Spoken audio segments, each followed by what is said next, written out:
Imagine driving alone on a deserted road in the middle of the night, when suddenly you see a figure walking along the side of the road. You stop to offer a ride, but when the person gets into your car, you realize something terrible. They've been dead for 3 days? Sound impossible? Well, prepare to learn about the most disturbing case that has ever crossed my investigation desk. A story that defies not only logic, but questions everything we know about life, death, and the mysteries that lie between these two worlds. In August 2019, in Tombstone, Arizona, a man was brutally murdered. But here's the problem. Witnesses swore they saw the victim hitchhiking on the same road where his body was found a week after the crime. How can someone be both dead and alive at the same time? How can a ghost be murdered twice? If you're one of those people who can't sleep well after hearing a story that defies all rational explanation, then you're in the right place. Subscribe to the channel now and turn on the notification bell, because what you'll discover today will shake your certainties about reality. And believe me, you'll need the next few cases to try to understand this mysterious world we live in. To fully understand this story, we must travel to Tombstone, Arizona.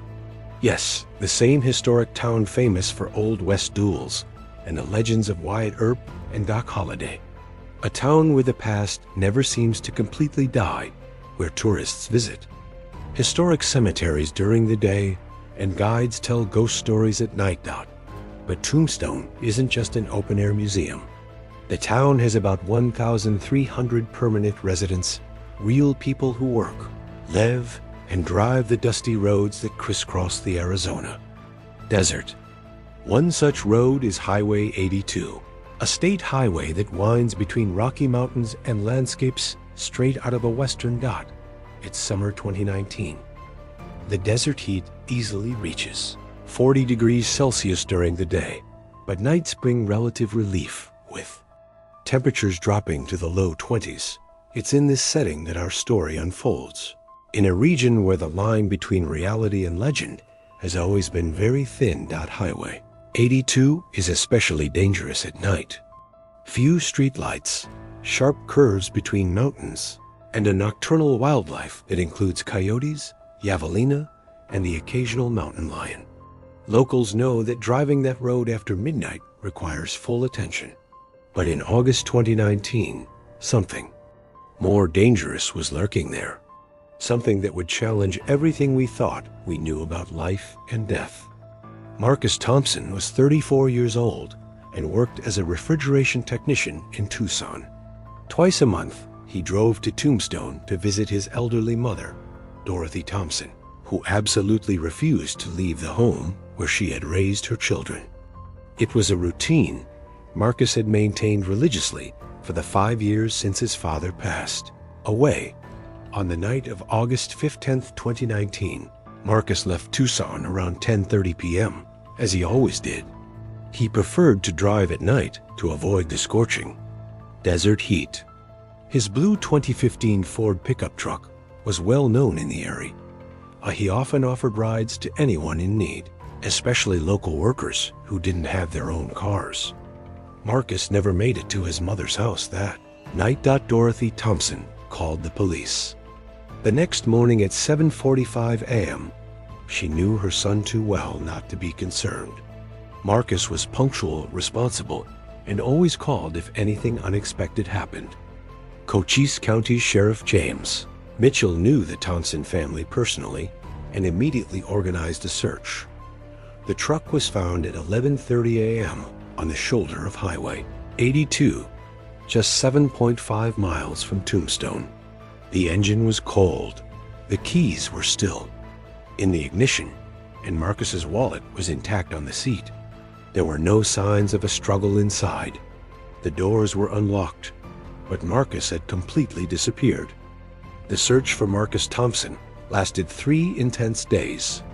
Helicopters flew over the desert. Canine teams scoured the area, and community volunteers searched every bush and ravine. Within a 12-mile radius of the pickup truck's location, it was a local rancher Bill Hernandez, who made the gruesome discovery on the morning of August 19th. Hernandez was checking a damaged fence on his property when he noticed vultures circling over an area about 2 miles from the main road. As a desert connoisseur, he knew this bird behavior meant only one thing. Marcus Thompson's body was found in a small depression between 2 rock formations, partially hidden by creosote bushes. The scene was brutal. Marcus had been severely beaten multiple skull fractures and stab wounds to the chest and abdomen. The condition of his body suggested he had died the night of his disappearance, sometime between August 15th and 16th. County Coroner Dr. Patricia Ramirez determined that the death had occurred approximately 72 hours before the body was discovered. This placed the time of death between midnight and 3 a.m. on August 16th. The injuries were consistent with a violent attack, possibly by multiple assailants. But here the story takes its first inexplicable turn. 2 days after the body was discovered, on August 21st, 2019, the Sheriff's Department received a disturbing call. It was from Sarah Chun, a nurse working the night shift at the hospital in nearby Bisbee. Sarah was driving home at 6:30 a.m. when she saw a man walking on Highway 82 near where Marcus's truck had been found. The man waved for a ride. Sarah stopped, and when the man approached the window, she immediately recognized Marcus Thompson. She had met him at a community barbecue a few months earlier. "I need a ride to Tombstone," Marcus said, according to Sarah's account. "My truck broke down." Sarah, still unaware of Marcus's death, the news hadn't yet fully spread, offered to give him a ride. Marcus got in the car as usual, chatted about the weather, and asked about her work at the hospital.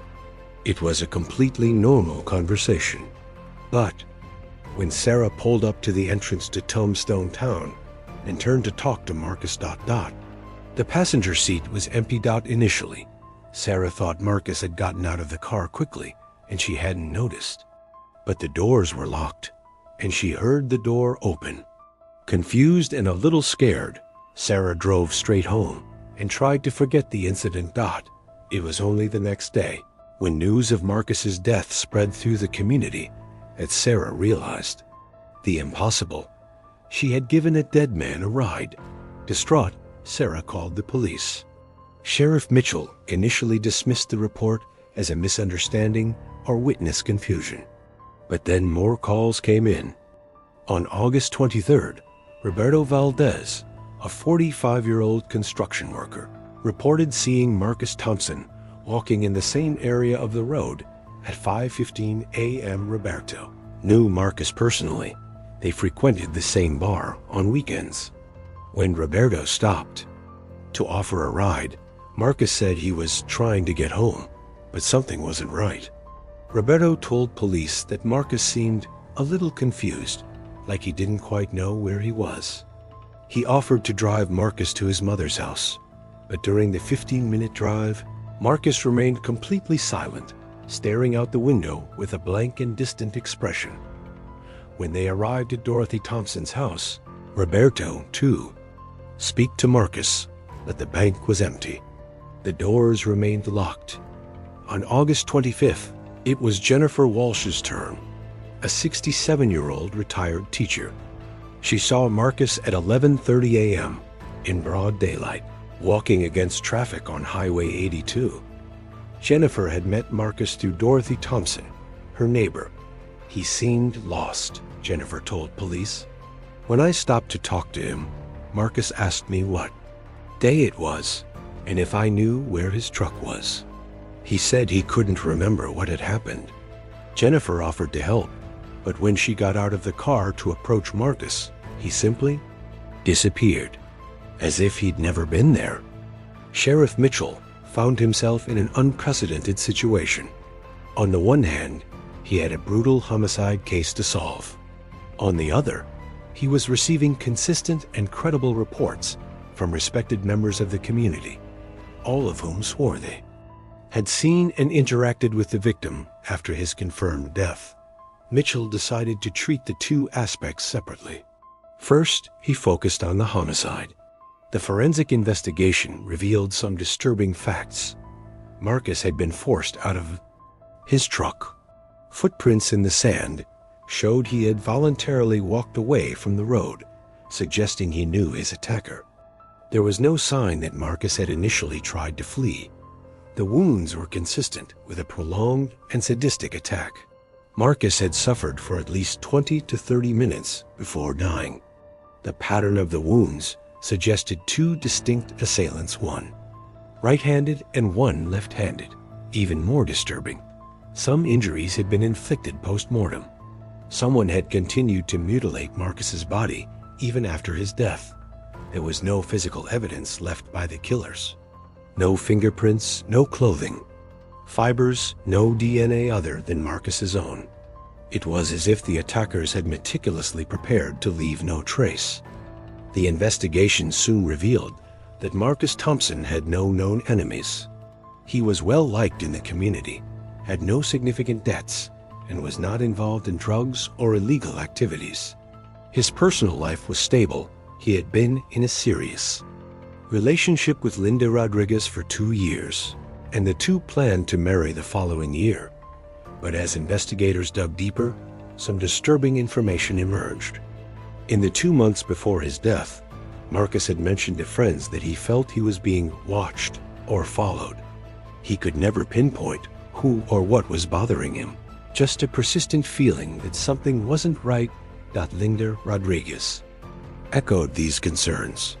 Marcus had changed in the past few weeks, she told police.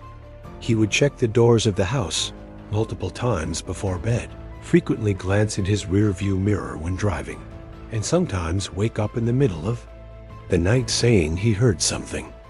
Even stranger, Marcus had begun avoiding night driving on Highway 82. In the 3 weeks before his death, he had altered his routine, visiting his mother during the day on weekends instead of driving at night. The only reason he was on the road that fateful night was because he had had to work late on an air conditioning emergency. Sheriff Mitchell decided to investigate if there was something special about that area of Highway 82. What he discovered added an even darker layer to the mystery dot in the county's historical archives. Mitchell found records of at least 6 violent deaths on that stretch of road over the past 50 years. All involved men driving alone at night. All remained unsolved, but most disturbing were the parallel accounts. In each case, in the weeks following the deaths, multiple people reported seeing the victims walking in the same area, hitchhiking, or appearing lost. The accounts were so consistent that some local newspapers at the time even wrote about the phantom hitchhiker of Highway 82. In 1987, Thomas Martinez, a Vietnam War veteran, was found dead just yards from where Marcus would be discovered 32 years later. Over the next 2 weeks, 8 different people reported seeing Martinez walking along the road dot in 1995. David Chun, no relation to Sarah Chun, was murdered in the same area. 12 people swore they saw him after his death, always walking, always hitchhiking, always disappearing inexplicably. The pattern repeated itself. Men driving alone at night, violent deaths with no suspects identified, subsequent sightings reported by multiple credible witnesses. With this information, Mitchell contacted the FBI. The possibility of a serial killer operating in the region for decades required federal resources. Special Agent Diana Foster was assigned to the case. Foster offered a different perspective. She believed they were dealing with a highly organized killer or group of killers, possibly with deep local knowledge of the area. The lack of physical evidence suggested meticulous planning and experience.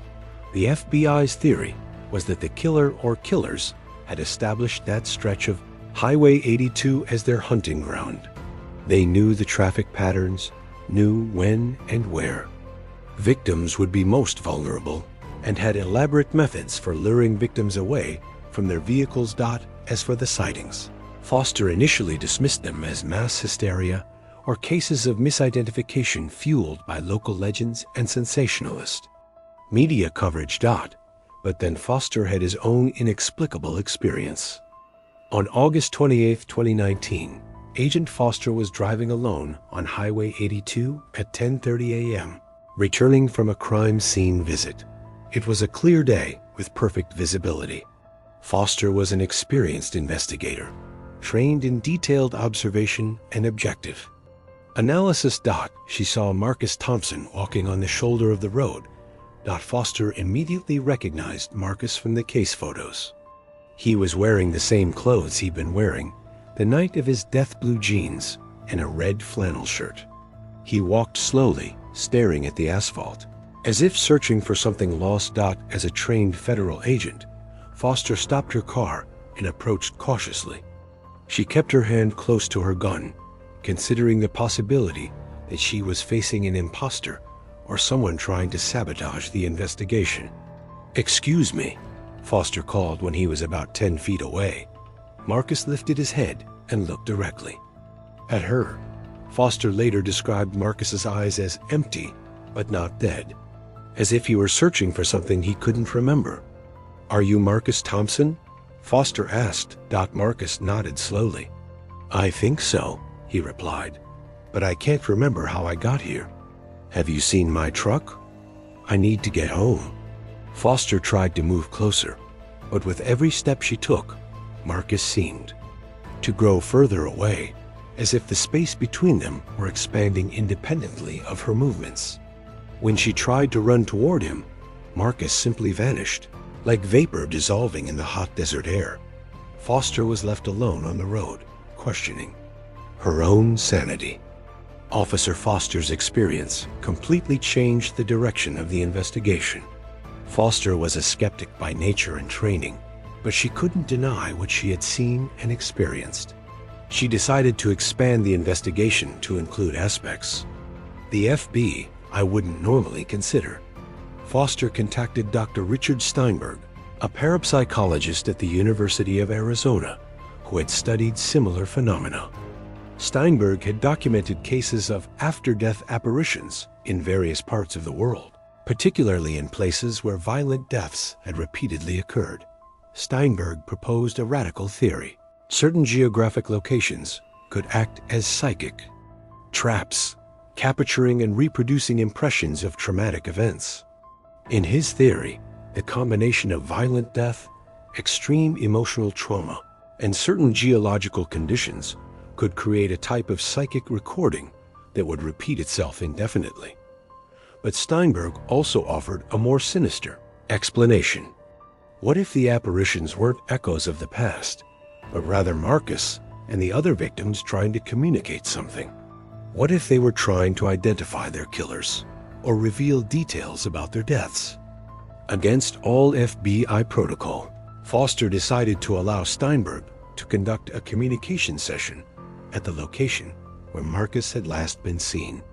Foster was desperate for leads, and conventional methods were yielding no results. On the night of September 2nd, 2019, at 2:30 a.m., the approximate time of Marcus's death, Foster, Steinberg, and two research assistants positioned themselves on Highway 82.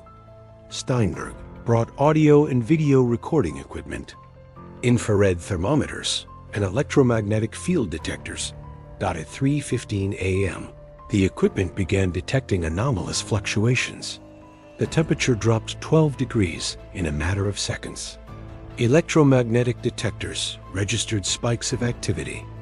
And then, in the audio recordings, a faint but distinguishable voice was captured. "They come back ... every new moon. Two men ... know everyone. Have been watching for years." The voice was recognizable as Marcus Thompson, compared with recordings of his phone voicemails, but communication abruptly ceased. The equipment stopped working simultaneously, and the group felt a hostile and threatening presence. Steinberg described the sensation as being watched by something that doesn't want to be discovered. 2 days after the communication session, Foster received an anonymous phone call at 11:47 a.m. The voice was electronically distorted, but the message was clear. Stop looking, or you'll be next. Foster wasn't easily intimidated, but the call confirmed something she already suspected. The killers were still active in the area and monitoring the investigation. Even more disturbing, they knew about the communication session with Steinberg, suggesting they had observed the group that night. Foster decided to set an ambush. She spread false information that she was conducting another investigative session on Highway 82, but in reality, she positioned a team of federal agents hidden in the area. On the night of September 7th, at 1:30 a.m., two armed men emerged from the desert and headed toward Foster's alleged location. Federal agents arrested them without firing a shot. The suspects were brothers, Carl and Danny Reeves, aged 52 and 48 respectively. They were native to the region, intimately familiar with every trail and hideout in the desert, and had prior convictions for assault and illegal weapons possession. Under questioning, the Reeves brothers initially denied any involvement in the deaths. But when confronted with evidence that they were armed and heading specifically to the investigation site, their story began to unravel. Danny Reeves, the youngest, broke first. He confessed that he and his brother had been responsible for multiple deaths on Highway 82 over the course of 25 years. Their method was simple. They monitored nighttime traffic from a high vantage point in the mountains, identified cars with only one occupant, and then used hunting techniques to force the vehicles to stop. The motivation was partly financial. They stole wallets, jewelry, and occasionally vehicles themselves. But Danny admitted there was a sadistic element. They enjoyed the power of life and death over their victims. Carl Reeves, the eldest brother, was identified as the ringleader. He had developed elaborate methods to lure victims away from their cars and into secluded locations where they could kill them without risk of discovery. Carl was also responsible for meticulously cleaning crime scenes to avoid physical evidence. But when interrogators asked about the sightings of Marcus and the other victims, both brothers became visibly disturbed. "This isn't our fault," Carl insisted. "This stuff started after we killed the first guy in 1994. We didn't make them come back. They just came back." Danny was even more agitated. "We tried to stop several times because of the ghosts," he said, "but they kept appearing, showing us where our new targets were, as if they were helping us find more victims." The Reeves brothers' confession resolved the criminal aspect of the case, but deepened the paranormal mystery even further. According to Danny, the apparitions weren't mere echoes or lost souls. They were actively participating in the subsequent crimes. The first ghost appeared a week after we killed Tom Martinez in 1987, Danny explained. He started showing up on the road, and every time he did, within a few days, we'd see another lone car driving by at night in that exact spot. Carl confirmed his brother's account. It was as if Martinez was bringing us new victims. And after we killed the new person, they would start showing up too. Over the years, we'd sometimes see 4 or 5 of them walking down the road at the same time. The brothers described a disturbing pattern. The apparitions seemed to occur in new moon cycles. Always between midnight and 4 a.m., the victims appeared, exactly as they were at the time of their deaths, walking the same route repeatedly, as if trapped in an endless routine. Even more sinister, Danny swore that the apparitions sometimes looked directly at the brothers, hidden in the mountains, and pointed in the direction of approaching cars, as if warning of new opportunities. "It was like they became our partners," Carl said during a particularly tense interrogation session. "Dead, but still helping to kill others." With the killers arrested, Agent Foster decided to conduct a more thorough investigation into the paranormal aspects of the case. She brought in a multidisciplinary team that included Dr. Steinberg, a geologist specializing in magnetic anomalies, and a forensic medium named Catherine Moreau, who had assisted authorities in similar cases. The group discovered that the stretch of Highway 82, where the deaths occurred, was located over a rock formation with unusual magnetic properties. Geologist Dr. Marcus Thompson, interestingly, the victim's name, explained that certain mineral formations could theoretically create electromagnetic fields capable of affecting neurological functions and possibly recording impressions of traumatic events. Catherine Moreau conducted several sessions at the site and reported experiences consistent with previous accounts. She described feeling the presence of multiple entities, all seemingly trapped in a time loop, repeatedly reliving their final moments. But Moreau also noticed something that completely changed her understanding of the case. The victims aren't voluntarily collaborating in new crimes, she explained. They're being forced to repeat their final actions over and over again. But the trauma of their deaths was so intense that their appearances ended up acting as signals for the killers. In other words, the apparitions were indeed lost souls, but their presence unwittingly attracted more violence to the site, creating a macabre, self-perpetuating cycle. After months of intensive investigation, several theories emerged to explain the impossible case of the Tombstone Phantom Hitchhiker. Theory 1. The psychic trap. Some researchers believe that the combination of extreme trauma, specific geological conditions, and intense emotional energy created a permanent psychic imprint at the site. The apparitions are believed to be reproductions of energetic imprints left at the time of death, similar to how some believe certain locations record traumatic events. Theory 2. Trapped souls. Most widely accepted theory among paranormal experts is that the victims were literally trapped between worlds, unable to move on due to the trauma of their violent deaths. Their appearances are supposedly desperate attempts to complete their interrupted journeys, but this process inadvertently signals new predators. Theory 3. Supernatural manipulation. A more sinister theory suggests that a malevolent force at the site is actively using the victim's souls to attract new prey. In this interpretation, the apparitions are not the victims themselves, but manifestations controlled by an entity that thrives on violent death. Theory 4. Mass hysteria with a real basis. Skeptics argue that while the murders are real, the apparitions are the product of mass hysteria fueled by local legends. According to this theory, the first reported apparition in 1987 created a psychological expectation that led people to misinterpret shadows, reflections, or even real people as ghosts of the victims. The final twist, but there's one detail that none of these theories fully explain. During the final investigation, Officer Foster discovered something in the historical records that changed everything. The first documented murder at that location wasn't in 1987, as initially thought. In 1923, almost 100 years ago, a prospector named William Bill Garrett was murdered in the exact same spot where Marcus Thompson would be found decades later. Newspaper records from the time mentioned that in the weeks after Garrett's death, residents reported seeing a ghost man walking the road at night. And within 6 months of Garrett's death, 2 other men were murdered in the same area.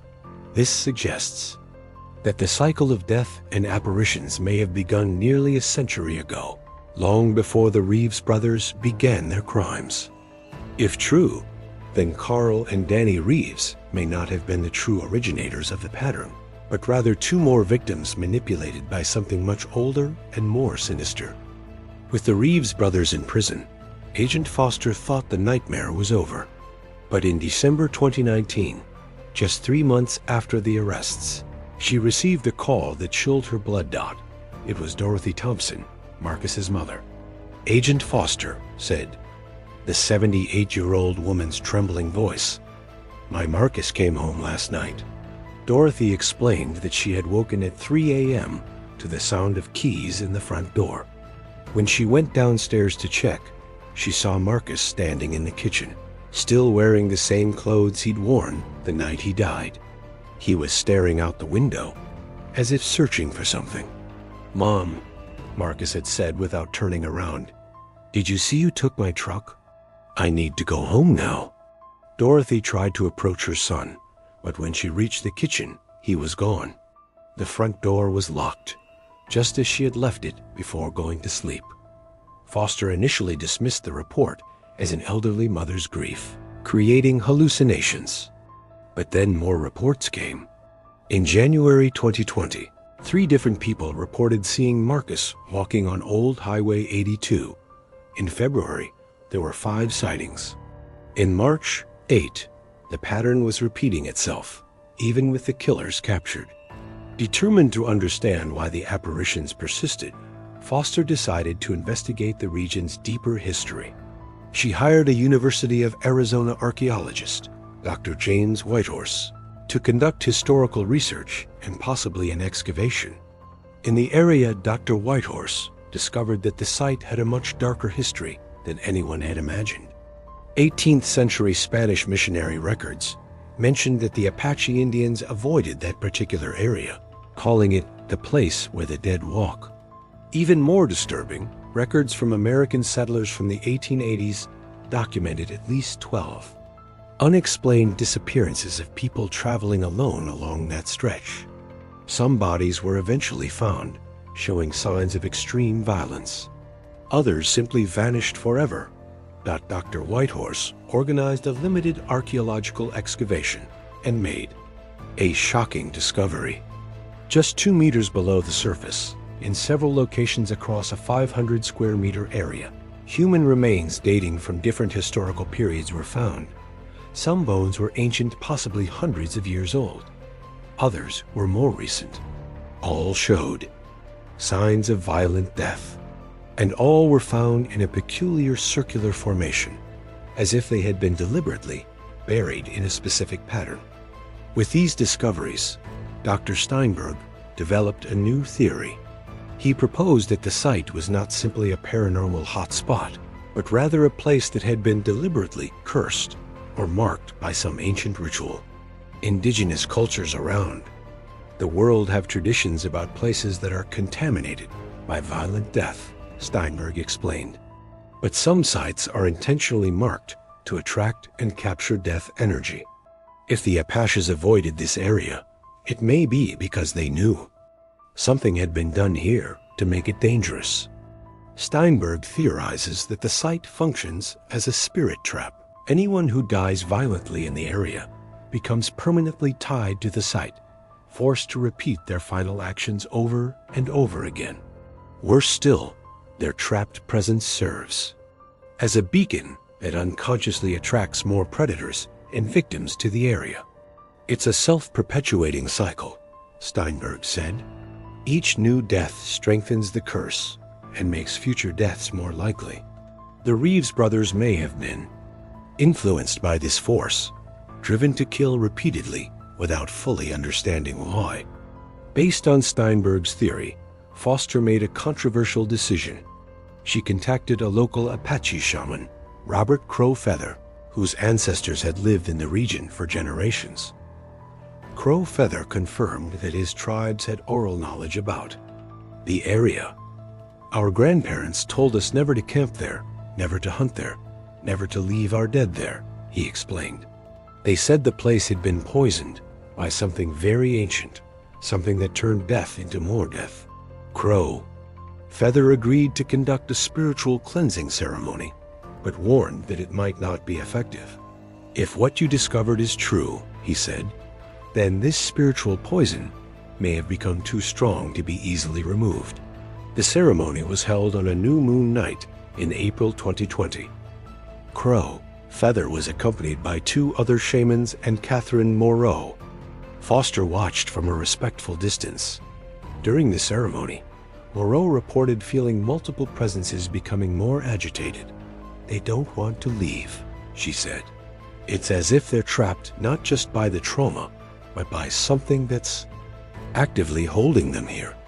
The ceremony ended abruptly when Crow Feather collapsed, apparently exhausted. When he regained consciousness, his first words were, "It is too strong, too ancient. We have awakened something that was sleeping." In the weeks following the cleansing ceremony, something unexpected happened.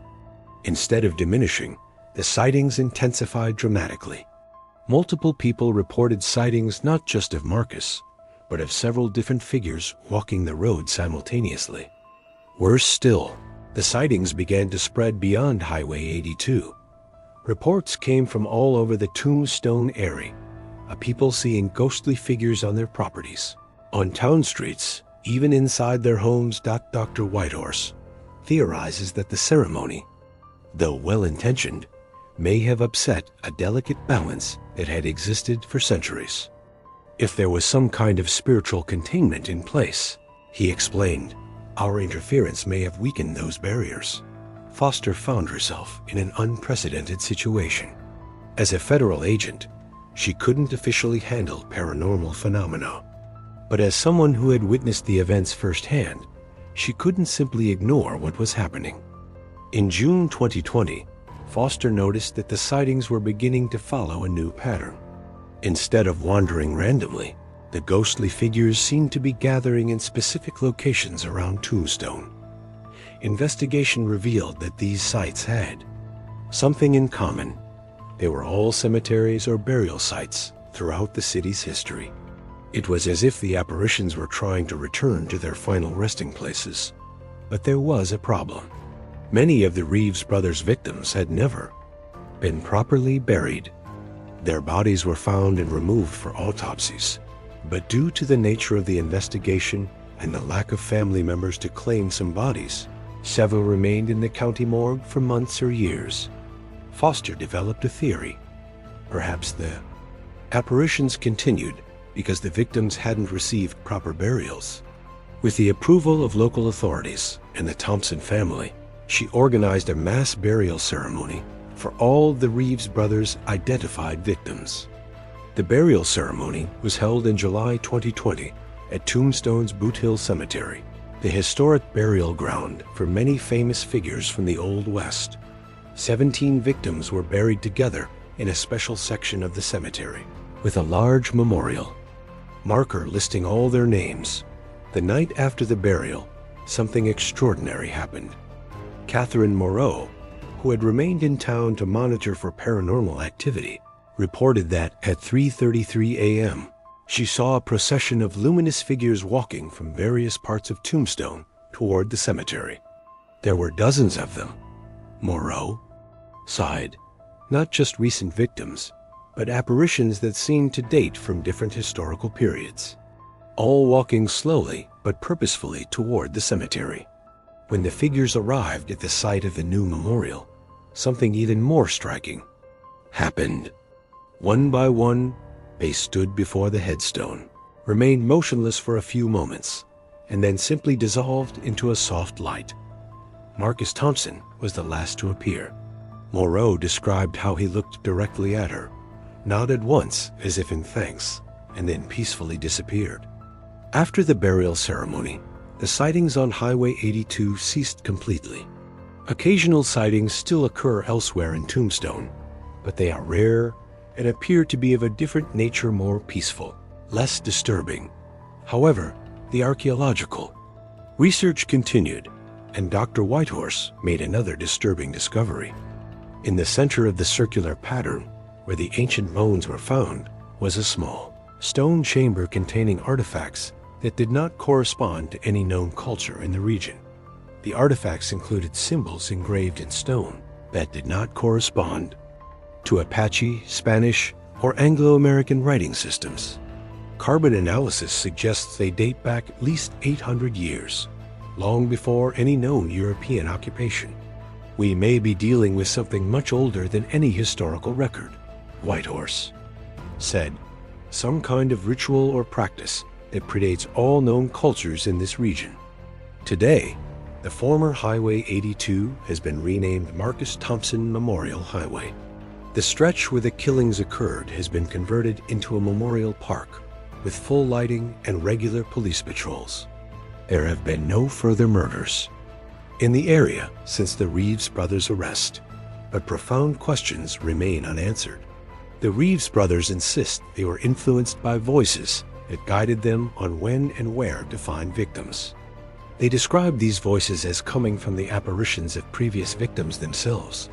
Carl Reeves, on death row, gave a final interview in 2023 before his execution. "People think we were monsters," he said, "and maybe we were, but we didn't start alone. There was something in that place that made us what we became, something that wanted death, that fed on death." Danny Reeves remains in prison for life, but he still claims to have nightmares where he sees all his victims walking toward him. "They're not angry," he said during a recent psychiatric evaluation. "They're trying to warn me about something that's still out there." Agent Foster was promoted and transferred to FBI headquarters in Quantico, where she now consults on cases involving unexplained paranormal elements. She maintains a personal file on the Thompson case and occasionally returns to Tombstone to check for new activity. Dr. Steinberg published a book about the case, Psychic Traps: When Places Become Haunted by Design, which became a bestseller in the field of paranormal studies. He continues to investigate similar sites around the world. Catherine Moreau moved permanently to Tombstone and opened a spiritual practice to help people experiencing paranormal activity. She reports that she still occasionally senses presences in the town, but they are different, now more peaceful, as if they are finally resting. Dorothy Thompson passed away peacefully in her sleep in 2022 at the age of 81. Neighbors reported that on the night of her death, a figure resembling Marcus was seen walking through the garden of the house as if waiting to accompany his mother on her final journey. The case of Marcus Thompson's ghost Hitchhiker forces us to confront questions that challenge our understanding of reality. Is it possible that certain locations can capture the energy of trauma and death? Can places be literally cursed? And if so, how many other similar locations exist around the world, waiting to be discovered? The answer may be closer than we think. Since the initial publication of the details of the Thompson case, the FBI has received reports of similar patterns in at least 12 other locations across the United States. Roads where multiple violent deaths have occurred over the decades, always followed by reports of sightings of the victims. Perhaps most disturbingly, in several of these cases, the killers claim to have been influenced or guided by voices or signs that led them to their victims. Is it possible that we are dealing not with isolated cases of serial killers, but with a much broader and more sinister phenomenon? Agent Foster continues to investigate these cases, building a database of locations with similar patterns. Her work suggests there may be a network of psychic traps scattered across the country, each operating independently, but all following disturbingly similar patterns. And here's the question that keeps me awake at night. If Marcus Thompson and the other victims truly found peace through a proper burial, what happens to the victims elsewhere who never received closure? Are they still trapped, attracting more predators and creating more victims in an endless spiral of violence? What do you think about all this? Do you believe there are places in the world that can literally be haunted by trauma? Or is it all just coincidence and psychological suggestion, creating patterns where none exist? Leave your theory in the comments, and if you've experienced something similar, share your story. You might just have another piece to this impossible puzzle. If this story has left you questioning the boundaries between the world of the living and the dead, subscribe to the channel now and turn on your notifications, because the next case I'll present involves an entire town that vanished overnight, leaving only a disturbing message. They took us all, but we'll come back. And the scariest part? They really did come back. Until the next mystery, remember, sometimes the truth is stranger than any fiction we can imagine.